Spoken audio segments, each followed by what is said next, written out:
Well, hello, Jenny and Francis. Thanks very much for agreeing to talk to me today. It's been probably 6 years since we were last working together, I think. So it's great to see you looking so well.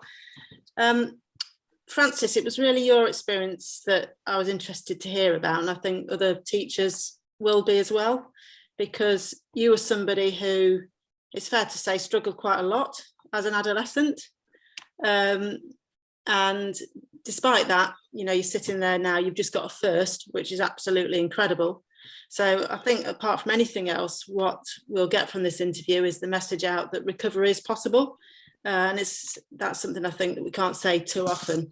But more than that, I think it'd be really helpful to talk about why it is that when you've got a mental health difficulty, school can be quite challenging. What is it about school that makes it a difficult place to be? If we could unpick that a bit. And then any thoughts maybe from both of you about what we might do differently so that school isn't quite so problematic if you've got an issue like anxiety, which is, I know, what you struggled with for a very long time. And it feels really relevant to talk about this at the moment, because what we know is that lots of young people are finding it hard to return to school after the lockdown, and often it's because of a mental health issue. So they are just too anxious. And so we need to know in our schools what we're going to do about this. Otherwise, a lot of people are just going to fall out of the system. And, you know, that's going to mean that their outcomes are not as good as they would be. So it's an important issue, I think, to address. And basically listening to people will help us, I think, understand better what we can do differently. So if that's all right with you, the first question is about really when this all started for you, because you didn't come under my radar until you were about year 10, I don't think. I wasn't aware of Francis and any issues until that point. So how did it all start, really? Well, it started for me probably, when I was in primary school. Basically, I feel like I've always struggled with anxiety, but never really knew like what it was. So I could never explain to someone like what I was struggling with, because I didn't realise that I had it. I didn't realise what it was. So yeah, I started struggling in primary school, like in terms of going to school. Like I used to sort of skive off school and stuff and just want to be with my mum. And obviously it's like I'd skive off school to be with my mum, but then I'd get more anxious about going back into school. So then it just like, it was like a cycle that you can't get out of. But yeah, I didn't feel quite as much in primary school as I did until probably secondary school. But I was really good at like hiding that I guess I did feel like embarrassed that I was nervous about things, so I hid it really well. And because I didn't know myself, like why I was feeling that way, I could never explain to someone what I was struggling with. So I don't think really anybody really knew that I was struggling, because I was so good at pretending like I wasn't. Yeah. I think a lot of girls do that. Jenny, did you not realise then? I should have said that Jenny's Francis's grandma, and she was an absolute rock through the difficult years. We had many chats on the phone and so on. So it felt appropriate to involve Jenny in this, just because she was so involved those years ago. So I'm interested, Jenny, did you know that Francis was carrying all this anxiety? You know, no, I didn't. No, I just knew that she wanted to spend a lot of time with Mum, as she was, you know, sort of coming up to leaving primary school. Wherever Mum went, Francis wanted to go with her. But not really until I think maybe the contact with yourself. Really. Didn't realise it was as bad. No. And then we all realised. because you really did hit crisis, didn't you, Frances? Yeah. Quite a dramatic way. And do you think that was just sort of exhaustion of all those years of masking it, or was there a more immediate trigger? Yeah, I think like exhausted is a good way to like explain it, but I also feel like it almost became, this probably sounds like strange to say, but it almost became less stressful and easier for me to stop trying and almost like just like press self-sabotage button than it did to just keep, I just basically couldn't cope. So I just went completely, I was just like, went from caring too much about things to not caring at all. Yeah, that's fascinating. So let's go to, rather than talking about the crisis when you just stopped caring, let's talk about the build up to that, and when your anxiety was building, and try and understand what it was. I mean, did school make it worse for a start, or was this just something that you experienced all the time? I think I did have it all the time. I used to struggle to sleep and stuff like that. So I did have it kind of all the time, but going into school didn't, like, there's parts of school that made it harder. Because obviously, like with me, I felt a lot better when I was with my mum. So whenever I wasn't with my mum, that it was really sort of, I just felt like I couldn't cope. So yeah. So just the fact that you're away from family made school hard. Not a lot, I suppose, that schools can do about that, but any other element, anything that school could have done differently that would have made it a bit easier? If perhaps we think about when it was most problematic, what were the times in school that you would find most challenging, most anxiety provoking, if you like? Well, some of the things I can think of that I used to struggle with the most was like get stuff like getting the bus, getting the bus to and from school hard for me. So in the end, I just stopped getting the bus, because like with that, it's like I'd get on the bus and then worry that I couldn't get off the bus, and also like I used to struggle with getting the bus home because I used to just like want to get off at the first stop, and then once I was off it, I was like, and then I'd just walk the rest of the way. And stuff like being in lessons was hard because I absolutely dreaded being picked on to read or having to like do presentations and stuff in front of people. So I used to like make sure that I wasn't in on the days where I had to do that, basically. Like just tried to avoid doing that. I don't think I ever did a presentation at all, because I made sure I went there. And I'd go to like the extreme of like, I wouldn't say like I knew there was like, for example, there's this thing in English where we had to stand up and present like a business idea in front of everyone, and we got told when we were doing it. And because I knew like there was quite a lot of us, it might overrun. So I didn't just miss that one, I'd miss then the next one. So I'd miss one English class, say like on a Tuesday, and then the next one, just in case it overrun, and then like stuff like that. So yeah, that was really hard. And so in order to miss, you would just not go to the school at all that day? You'd have the day off? Is that Yeah, so I'd do that, but then I'd worry about like, oh well, now I've got to go back in, and then what if they like make me do it on my own? Well, it still caused me anxiety, but then I'd be like, what if somebody asked me why I was off? And yeah, so it's just like a cycle of constantly just worrying.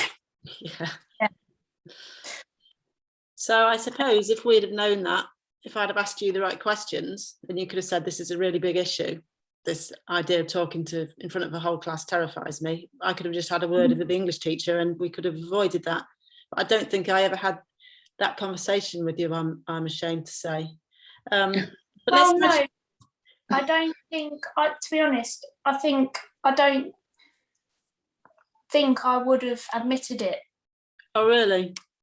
I wouldn't, because I've spent all this time making sure nobody knew. I don't think it's all right looking back now and being like, yeah, that would have made my life easier, but I wouldn't have. Okay. Right. But yeah. And actually, I think you did struggle to understand yourself then. By the time I was talking to you, you weren't really in your thinking brain. I don't think that part wasn't really in charge.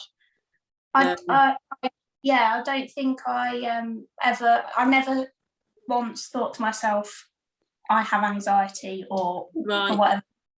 When you felt like that for like what feels like forever, you don't think that anything is not wrong, but you don't like question it. Mm. And you don't notice it get worse either, I suppose. That's really interesting. Yeah. What other parts of the day then? So particularly, I assume there are some lessons where you were fine because that definitely wasn't going to happen. So I don't know, I'm guessing, but maybe in art, you're not going to get picked on, or you're not going to have to read anything aloud in art. There were presumably some subjects that felt okay. There were some subjects that felt better because there was less chance that I was going to have to, like, you know, speak in front of everyone or get picked on or whatever. So I felt some lessons I was more relaxed than others, but I never fully could sit in a class and actually like relax. Right, it's just never a comfortable place for you. No, I had to put so much like energy into not drawing attention to myself and sitting and not like acting different to everybody else, that it was just like it kind of did happen to me in all subjects, but just some worse than others. Right, that's really hard work, isn't it? Just be tired out at the end of the days. No, I can't. I'm just like that. I can't stop moving. But yeah. What other days then? I used to love Dropdown days, we used to call them, where you did something different. Like I loved sports day. I used to love, and I loved jump rope for heart when we did that. But I know some students don't share my enthusiasm. No, I just remember those. I used to absolutely hate those. Oh, I can't really explain why. I felt like I was like watching in from the outside and everyone being able to enjoy themselves and I couldn't. So it was like, yeah, I can understand that. Yeah, definitely. Yeah, I didn't like those days very much at all. No, you got through. Yeah. Just with grandma's help in lots of ways.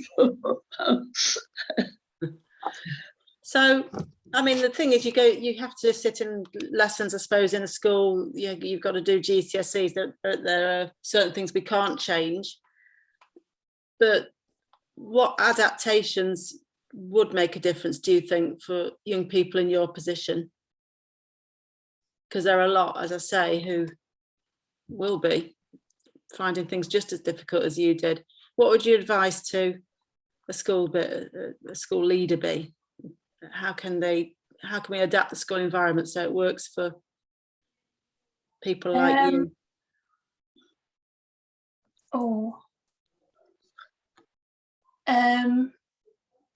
I'm not sure, to be honest. No, it is an inherently difficult thing, isn't it, to be with all those people when you've got a bit of social anxiety going on. What do you think, Jenny? Because obviously you don't want to be, like Francis said, picked on, but there needs to be some way of knowing that child is the anxiety of, due to the behaviour, I think. Yeah, some way of knowing. Yes. Yeah. And possibly of the days when, like, Fran wasn't at school, is it that maybe whether someone, you know, speaking to her, not in a way of making her feel guilty because she'd been off, but, you know, what is it, they're in school, is there anything that is making her feel anxious? I think probably one of the things that would have helped me if I was able to have said like how I was actually feeling and things like that. If I was able to have like, if I was feeling a certain way and like if I could actually just go like calm down somehow, like if I was just given like time to calm down, then I might have, but I never got that chance to like calm myself down because I just wasn't able to. Like when, because obviously when I stopped, I didn't go to many lessons like towards the end. That was fine. Like I was fine with that. Like because I used to just like sit in a room with a teacher or whatever. And that's the only time where I felt like I was like calming down. Yeah. I suppose we had to reach that crisis point though before we had all that in place for you, and if we could have seen it coming better by, like Jenny said, being a bit more curious about why you were away and looking for the patterns, even if you didn't know yourself, Frances, perhaps we could have worked out it's when it's English. And actually your English teacher would really have liked to have known, because she's a lovely woman, as you know, and she'd be mortified to think that she put you through that and would easily It wasn't that one. It wasn't that one. Oh, it wasn't that one, it was another one, right? Okay. But that's all I can think of really. No, I think that's a key point about just about that, looking for patterns and being curious and not waiting for things to build, the absences to build up and the crisis to happen. What though, I'm going to ask you again, I think I started this question then we got sidetracked. What if you had these accommodations and you didn't have to do a presentation, or you could record it on your own somewhere else, or you didn't have to go to assembly or did something else on sports day? What if that idea caught on and other students started to say, well, Frances doesn't have to go to English, I don't want to either? Is there a risk of that? I think some school leaders might not want to do that because, you know, there's a strong view that consistency means everybody doing the same. How would you reply to that? Well, I just think I've said before, for example, if someone was struggling to go to an assembly, for example, and they've gone out of their way to say to someone, I'm struggling to go to assembly, like I feel like I can't go to assembly,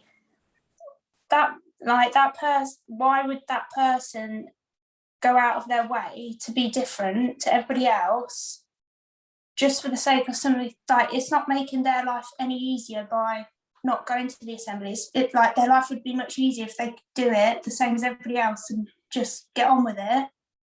And like one of the things I think of, like when you say that, when I was at college, obviously like I had like I still do now, but when I was at college I had quite bad anxiety there as well, and I wasn't made to there was no conversation about it or anything. I just wasn't made to stand up in front of everyone and do a presentation. And there was this one other girl, and she sort of announced in front of everybody else that, oh, Frances can't do it, it's not fair, blah blah blah. But like it was just one other person and nobody else said anything, and then like that happened. But the only thing that it made me think was, yes, it was embarrassing at the time, but that she, like, I could tell that she was like similar to me, and she was. So it's like, why? Like, you're not going to make yourself stand. Like, nobody wants to make themselves stand out like a sore thumb for the sake of. Yeah. And I suppose, you know, a school leader should be happy that they've got the kind of culture where somebody feels comfortable to say, look, I need this help. because Absolutely. you didn't for a long time, Frances. You tried to mask it and tried to look like everybody else, and actually you Yeah. paid the price for that, because Yeah. in the end you just couldn't do it anymore. Yeah. So I suppose in an emotionally healthy school, those conversations happen in the natural, and it's not a big deal. I just think, well, even if someone else was like, oh, they pointed, like, you're not going to have like a whole school like kick up a fuss about it. You might have another like few people that say the same thing, but then they're probably saying the same thing for the same reason. Yeah. Like, yeah, I just don't get it. No.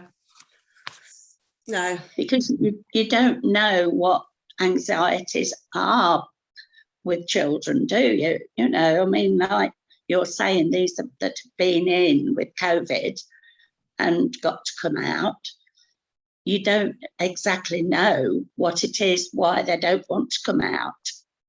Yeah, exactly. Yeah. So I think as well, it's maybe a bit of a gradual introduction for them, not to be thrown in the deep end. Yeah. Right, you've got to go to school. Yeah. Just, you know, maybe go in 3 days a week, or go in mornings for a start. Yeah. You know, just it's like back to nursery school of a child starting school. Yeah, it must feel so long for some of them that they've been away, that it is like starting again, I'm sure. Yeah. Well, that's been fascinating. So thank you for sharing those experiences, Frances. I want to say again, it's amazing what you've achieved given where you were. Just to be clear, I mean, Frances was really very poorly. I know you don't like to think about it even, but you were inpatient for 3 or 4 months, Frances, were you, in year 11? Yeah. And to come back from being that low, that poorly, to sitting there on a first class honours and about to start, I'm sure, what's going to be a great career as a mental health nurse, using all of that knowledge that you've got now. I just think it's incredible. Hopefully. Yeah. So thank you so much. And thank you, Jenny, for everything you did back then and everything you carry on doing. And, well, yes, Grandma's always here. Do my best. I think we'll leave it there then. But lovely to see you all, and we'll have that coffee as well. We will, definitely. Yes, I'll leave it up to you. Okay. All right. Cheers then. Yeah. All right. Bye. Bye.